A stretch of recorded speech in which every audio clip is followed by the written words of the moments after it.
So I'll just introduce myself.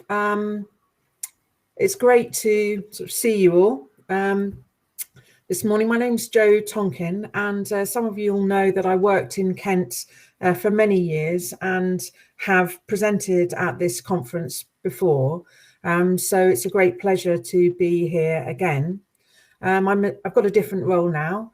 As you may know, Public Health England is no more. And as of the 1st of October, my team, myself, joined the Office for Health Improvement and Disparities. So I lead in the Southeast around public mental health and vulnerable children and young people.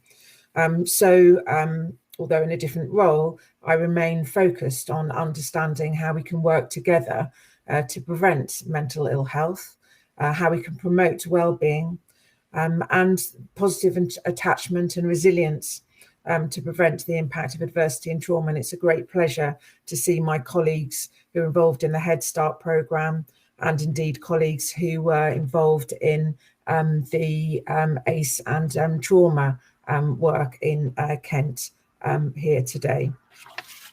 Next slide, please.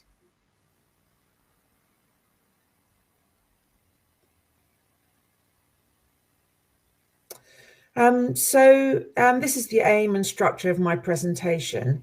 I'm actually providing a national context for children, young people, young adults, suicide and self-harm. I'll look at the strategic context. I'll talk about suicide and self-harm trends over time. I'll assess the impact of COVID-19 on children, young people's mental health, identify groups of concern for suicide and self-harm, and suggest some good practice and priorities. So a word of warning, I'll be referring to statistics which are collected nationally. I don't have access to real-time surveillance that's collected by your systems. Your local suicide prevention leads, Tim and his colleagues in the public health teams will have access to that information and will know what's happening within your local authority areas. Because I'm talking about trends, it can also sound like a trivialization of the individual incidents of suicide and self-harm. Like you, I recognise and am affected by each incident, each tragedy. Like you, I'm committed to learning from and seeking to prevent every single incident. Next slide, please. So this slide just tells us a bit about the risk and protective factors for children and young people's and young adults' mental health. Broadly, protective or resilience factors mitigate against the negative impact of the risk factors, which can sometimes be traumatic. A secure attachment as a baby, having supportive parents who are not managing their own addiction, mental ill health, violent relationships, and having trusted adults around you, as well as a wider supportive network, a sense of self-efficacy, valued social roles, and a range of sport and leisure activities are critical to reducing the risk of mental health, ill health, and building well-being. And you can see from this slide that it's a really complex interaction of multiple factors that interact over the life course that increase and indeed reduce the risk of mental ill health. Next slide, please. So just in terms of the impact of the pandemic, most children and young people have coped. But we have seen an increase in need in probable mental disorders last year, and that's been confirmed by the National Children and Young People's Mental Health Survey this year. So rates of probable mental ill health have increased since 2017. We're now seeing 1 in 6 6 to 16-year-olds and 17 to 9-year-olds self-reporting a probable mental health condition. And just you'll see from the right that we're also seeing increases in possible eating disorders. So these are possible eating problems. They're not eating disorders specifically. And that's increased from 13% of 11 to 16-year-olds and to 58.2% of 17 to 19-year-olds. And that's significant because young people who present with possible eating problems and a smaller, much smaller percentage of those who have eating disorders are at higher risk of self-harm and indeed suicide. And there's also consistent evidence from a range of different sources that population of 18 to 25-year-olds have had a particularly poor experience over COVID. And we see higher rates of loneliness, but also that kind of impact on the wider social determinants, including employment. Next slide, please. So it's just worth sort of noting the strategic context for the national ambitions to reduce suicide and self-harm amongst children and young people. The document that you see on your left, the fifth progress report on the strategy to reduce suicides, prioritizes children and young people. So they must be recognised within suicide and self-harm strategies. The NHS long-term plan and the implementation plan, which I'm sure Sue will go on to kind of reference, and makes clear the national ambitions and targets around reducing suicide. Next slide, please. So what's happening regarding suicide rates overall? Well, this is age standardised rates collected in England and Wales from 1981 to 2020. And if you look at the middle trend line, that's for persons, and you'll see the rate sort of fell through the 80s. But we see a rising trend from 2010. What we're seeing in this last year is from 2019 to 2020 is a reduction. Now that might not be sustained over time, but that's attributable to a significant reduction in the rate for middle-aged men, but may also be affected by registrations due to the impact of COVID on systems and services. Next slide, please. So in many countries, including the UK, suicide rates for children and young people have been rising. These are standardised, age-standardised rates for England and Wales from 1982 to 2020. The males are in blue and females are in orange, and it's for 10 to 24-year-olds. So we see outside of the pandemic, rates of suicide and suicide amongst this group have been steadily increasing over the last decade. These increases are steepest in females, amongst whom suicide rates have doubled since 2011, although their rates clearly, as you can see from this slide, remain half of those seen in males. Next slide, please. So what about the impact of the pandemic?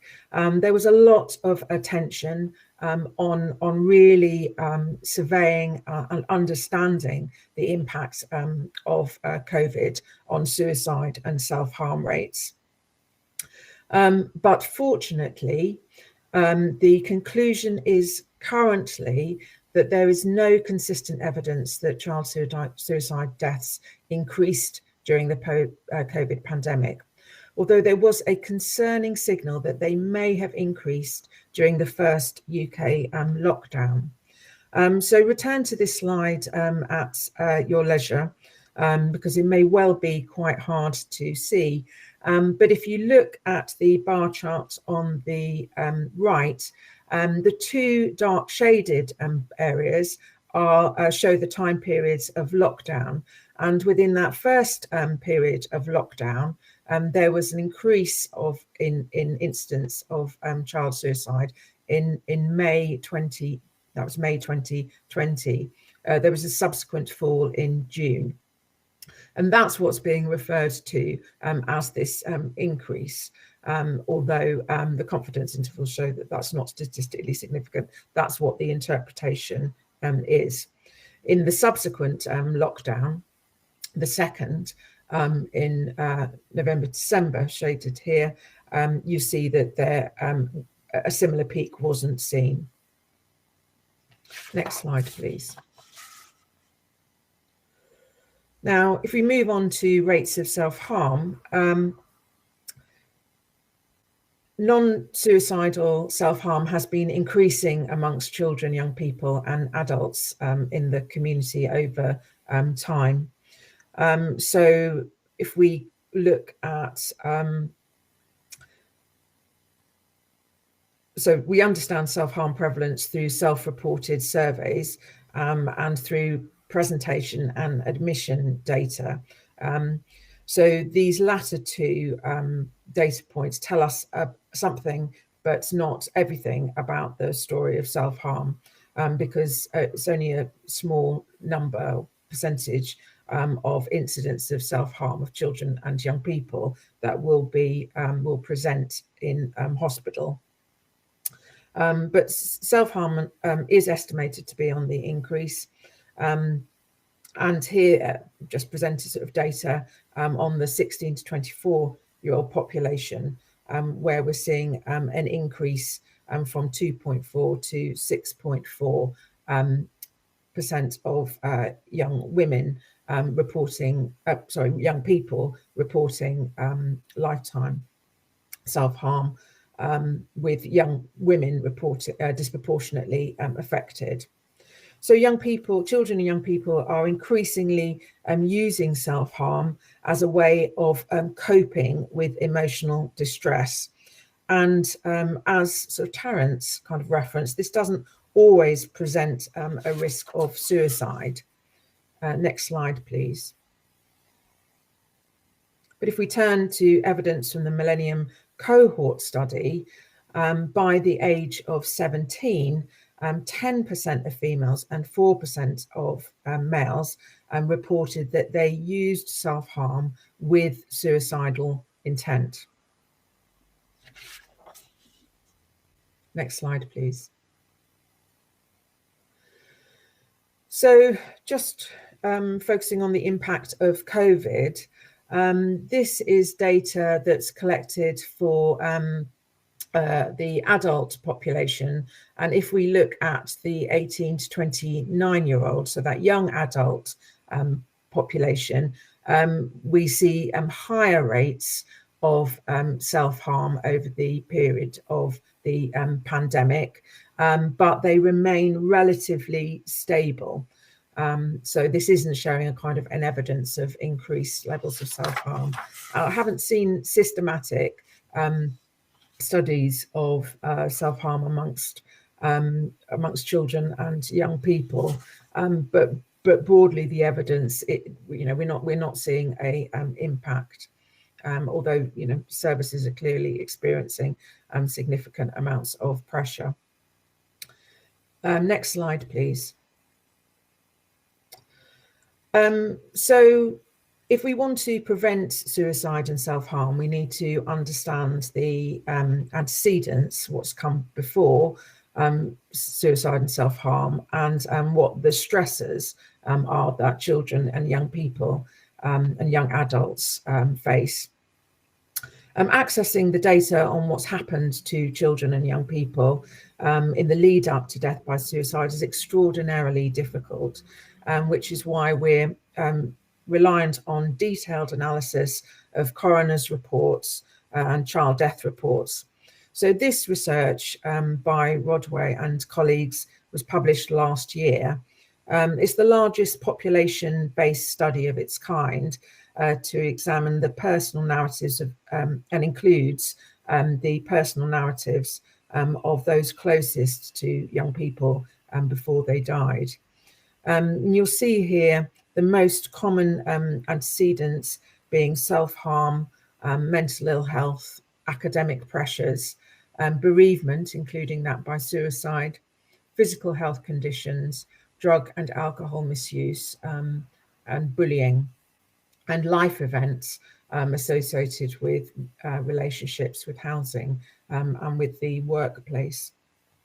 There are some differences in relation to gender and at-risk groups. Next slide, please.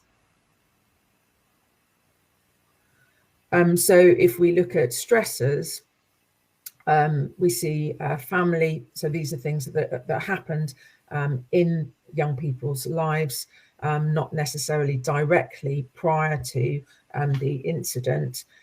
We see family mental ill health, childhood abuse and neglect, bullying, bereavement, academic stresses, and physical health conditions.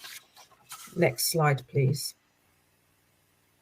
And these are the kind of at-risk groups that are identified in the community, and just kind of noting that children in custodial settings, children, young people in custodial settings are particularly at risk.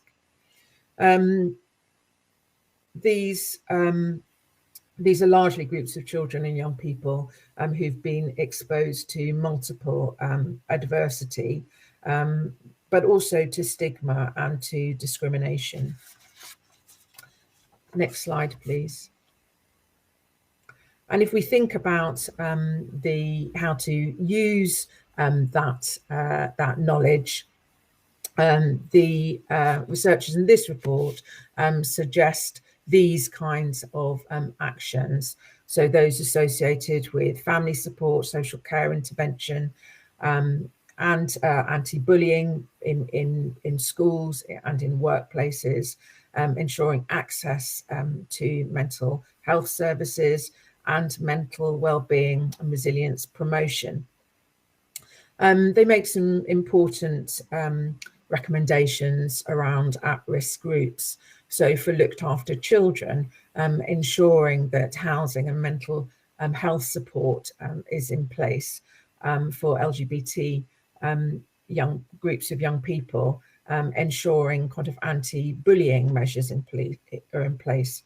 So ensuring that there is we are working together to develop cultures which are inclusive and non-discriminatory. There are also findings around online safety, which are being kind of addressed through the Online Harms Bill. Next slide, please. So I have the privileged position of having sight into many of the systems, local authority and integrated care systems across the Southeast.